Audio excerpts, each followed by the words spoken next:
कि बहुत से साथियों ने स्टार भी लगाए हुए मेरे गाड़ियों पे कि घर वापसी। मैं ये कहता हूं घर वापसी के साथ साथ घर वापसी तो अलग चीज है, विचारधारा की वापसी है, ये विचारधारा की वापसी। और आज भी मैं ये बात कहता हूं कि इस देश के जो प्रजातंत्र से जुड़े हुए लोग हैं, जो अपने आप को नेता और बड़े नेता की संज्ञा देते हैं, उनको भी व्यवहारिक रूप से कुछ मान्यताएं हैं, कुछ गरिमा है, उसको निभाना चाहिए। कि आजादी के बाद इस देश के कर्णधार, इस देश पे राज करने वाले राजनीतिक दल या राजनीतिक नेता नहीं, बल्कि जनता है, प्रजा है इस देश पे राज करने वाली। मेरा बेटा, मेरी धर्मपत्नी रणदीप, मेरा भाई, मेरे मामा का छोरा और भूपेंद्र सिंह हुड्डा मेरी बुआ का छोरा, हाँ, और हमारी बहन शैलजा, ये पालमा गांव हमारा गोती गांव है और यहीं से ये प्रभुवाड़ा गई हैं, इनके बुजुर्ग। और जैसे मैंने बताया कि पूरा कुणबा, और अगर बीजेपी को कोई कटाक्ष करना पड़ेगा कल तो ये कहेंगे परिवारवाद, हाँ, यानी उसका परिवारवाद तो ये कि 140 करोड़ भी मेरा परिवारवाद। और हमने भाई बहन हैं, हमने हरियाणा की राजनीति में लोगों का साथ दिया है, लोगों ने हमारा साथ दिया है, इसलिए हम यहां बैठे हैं, कोई खैरात में नहीं। और आपने 10 साल में हरियाणा में ये किया कि कोई बनाया ही नहीं अपना। अब जब नहीं बनाया अपना, आज आप मेरे से पूछोगे कि वीरेंद्र सिंह कांग्रेस में क्यों? मैं 2 बात आपको कहूंगा। एक तो ये कि बहुत से साथियों ने स्टार भी लगाए हुए मेरे गाड़ियों पे कि घर वापसी। मैं ये कहता हूं घर वापसी के साथ साथ घर वापसी तो अलग चीज है, विचारधारा की वापसी है, ये विचारधारा की वापसी। और मैं इसलिए ये बात कह रहा हूं कि मैंने मान्यताओं को निभाया है। जिस दिन पहले दिन मेरा मन बना कि मैं कांग्रेस पार्टी में जाके अपनी बात कहूं, तो मेरे को जयराम रमेश जी से मेरा संपर्क पहली बार हुआ। और जयराम रमेश जी से जब मैंने अपना जिक्र किया तो उनके शब्द थे ये जो मैं दोहराना चाहता हूं, जिसकी जरूरत है इस देश की पॉलिटिक्स में, इस देश में के प्रजातंत्र में। जयराम रमेश जी कह रहे थे कि आप बेशक विपक्ष में रहे हैं, मतलब कांग्रेस के विपक्ष में, लेकिन आपकी प्रेजेंस, आपकी उपस्थिति भारतीय जनता पार्टी में एक ग्रेशियस बात थी। आपने कोई छोटी बात किसी नेता के बारे में और किसी पार्टी के बारे में नहीं कही। और आज भी मैं ये बात कहता हूं कि इस देश के जो प्रजातंत्र से जुड़े हुए लोग हैं, जो अपने आप को नेता और बड़े नेता की संज्ञा देते हैं, उनको भी व्यवहारिक रूप से कुछ मान्यताएं हैं, कुछ गरिमा है, उसको निभाना चाहिए। और अगर हम इन मान्यताओं को निभाएंगे तो हमारा देश मजबूत होगा। तो इसलिए मैं ये बात कही कि मैं घर वापसी तो है ही, लेकिन विचारधारा की वापसी है। और विचारधारा की वापसी इसलिए, मैं कल मेरी धर्मपत्नी से कह रहा था, मैं कहा ये एक जो हमारा राष्ट्रीय गान है जन मन गण, मैंने कहा इसका मतलब समझा। ये हिंदी में थोड़ी सी मेरे से ज्यादा तेज है, हाँ। और उसके आगे है अधिनायक, जन मन गण अधिनायक। इसका मतलब ये कि आजादी के बाद इस देश के कर्णधार, इस देश पे राज करने वाले राजनीतिक दल या राजनीतिक नेता नहीं, बल्कि जनता है, प्रजा है इस देश पे राज करने वाली। ये रिपब्लिक है। रिपब्लिक को हिंदी में क्या बोलेंगे? हाँ, ये गणतंत्र है और गणतंत्र में लोग ही, जिसको डिक्टेटर बोलते हैं, अगर कोई गाने की शब्दों को देखे तो इस देश के सबसे बड़े जो डिक्टेटर की जिसको हम संज्ञा देते हैं वो इस देश के नागरिक हैं, इस देश के गणतंत्र के लोग हैं। और इन्हीं आधार पे डॉक्टर भीमराव अंबेडकर ने इस संविधान की रचना की थी। और संविधान और गणतंत्र, पार्लियामेंट्री डेमोक्रेसी, ये अगर बचानी है तो देश को उठना पड़ेगा। देश के साधारण से साधारण आदमी को उठना पड़ेगा। मैं सिर्फ वोट की बात नहीं कहता, मैं वो बात कह रहा हूं जिससे ये देश लड़ना चाहता है, अपने गणतंत्र को बचाने के लिए, अपने संविधान को बचाने के लिए, अपनी मर्यादित राजनीति को बचाने के लिए। अगर ये चाहते हैं तो इस किस्म की संरचना करनी पड़ेगी। बहुत से लोग बड़ी बड़ी बात करते हैं। आप कहोगे कि आप भी 10 साल भारतीय जनता पार्टी में रहे।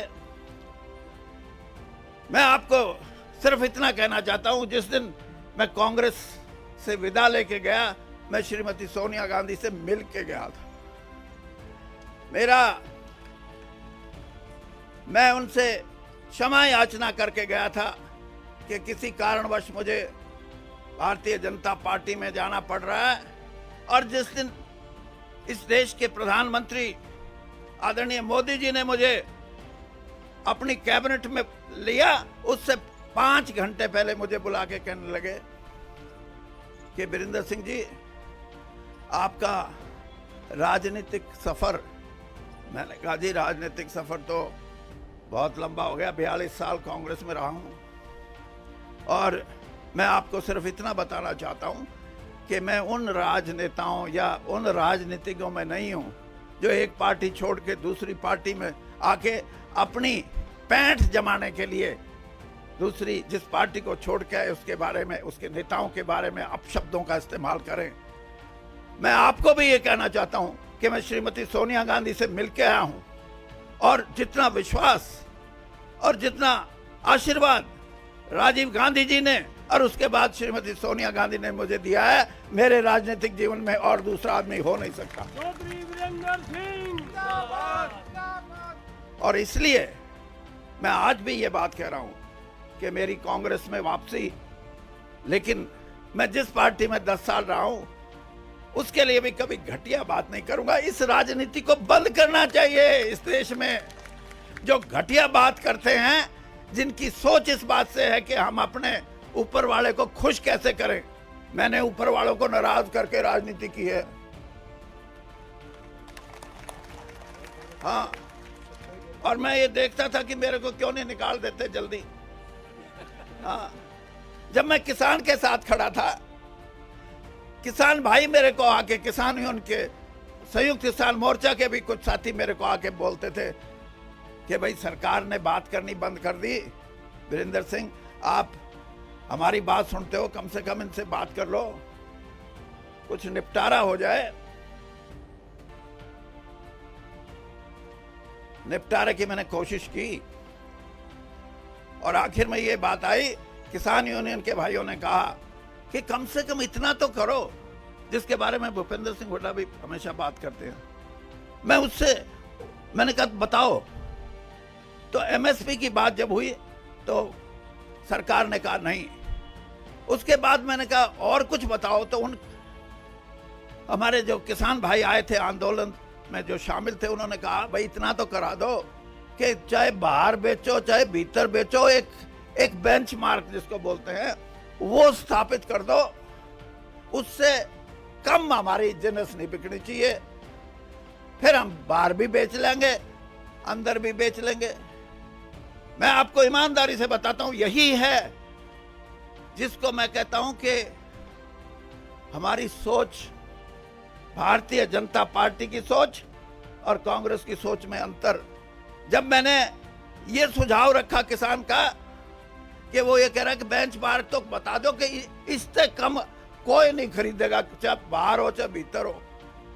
जो 5 लोग वहां बैठे थे कूद के पड़े, कूद के। हाँ, मैंने कहा क्यों कूदे? उनके मुंह से निकल गया, अरे चौधरी, हम खरीदने के लिए जिस भाव से हम खरीदेंगे उससे खरीदेंगे, हम कोई न्यू नहीं करते। मैं मगा भाई बेड़ा गर्क है।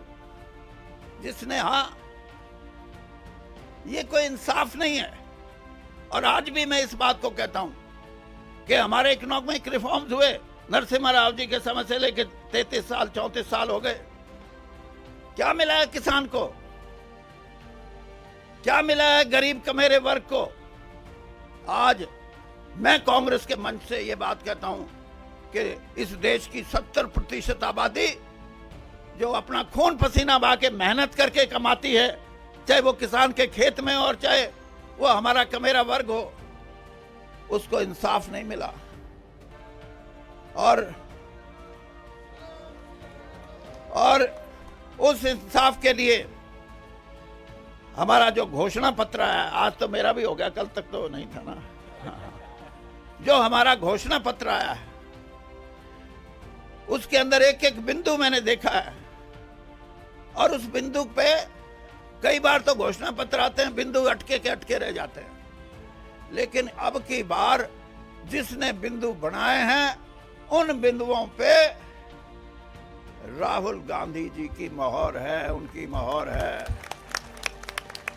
और मैं ये भी मानता हूं कि नौजवान आदमी ही क्रांति ला सकते हैं। और उन्होंने कह दिया कि एमएसपी का कानून बढ़ाएंगे।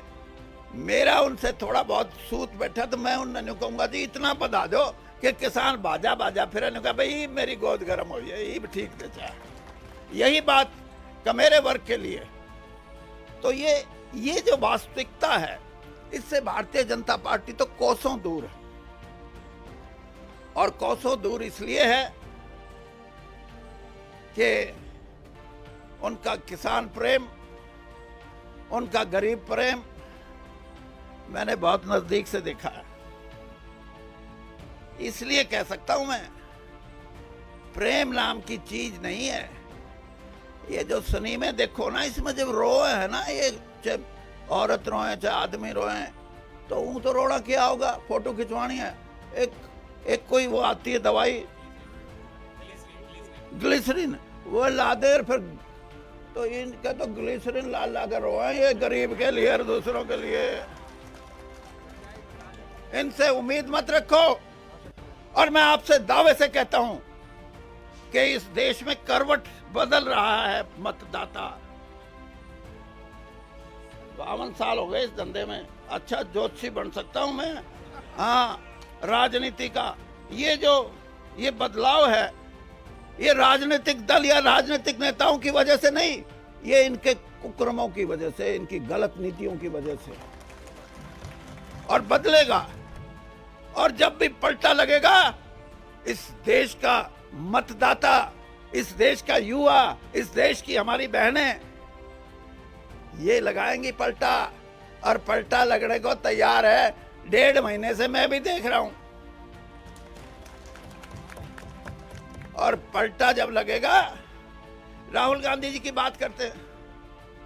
मेरा बेटा जो एमपी है, ये इनके साथ एक कमेटी में एक दिन कहने लगा, ये डैडी, हाँ भाई बता, ये राहुल गांधी परिवार की जो शख्सियत है, जो उसका करिश्मा है, ये आसाम में जाओ जब भी लाखों लोग, उड़ीसा में जाओ जब भी लाखों लोग, और हरियाणा पंजाब में आवे तो खेत में भी होए, ट्रैक्टर ट्रॉली पे भी होए, ट्रक में भी होए। राजस्थान में जाओ तो औरतें और आदमियों की। ये क्यों? ये इसलिए, मैं इसलिए बताता हूं कि आप समझो, पंडित जवाहरलाल नेहरू के बारे में जिस तरह बात करती है भारतीय जनता पार्टी, बड़ी बड़ी बात करती है। मैं आपको एक किस्सा सुनाता हूं, फिर देख लेना कि पंडित जी से बड़ा कोई आदमी इस देश में हुआ या नहीं। अहमदाबाद से चुनाव लड़ते थे इंदुलाल याग्निक। वो हमेशा इंडिपेंडेंट, निर्दलीय चुनाव लड़ते थे और हमेशा जीत के आते थे। 52 में जीते, 57 में जीते। 62 का जो चुनाव था उसमें कांग्रेस के जो कैंडिडेट थे वो पंडित जी का किसी ना किसी तरह प्रोग्राम बढ़ा लिया रैली का वहां।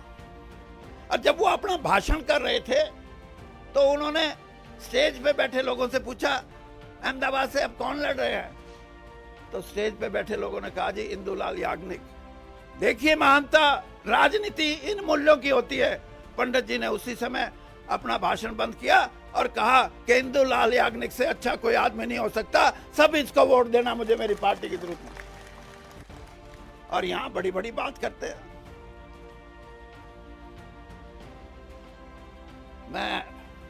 मेरे हरियाणा के सारे नेता बैठे हैं, बहन जी आप भी सुनो, हुड्डा जी, अध्यक्ष जी, रणदीप जी कहाँ गए? वो अपने कैप्टन साहब, हाँ कैप्टन साहब और किरण जी। ये बात तो आज लंबी हो जाएगी।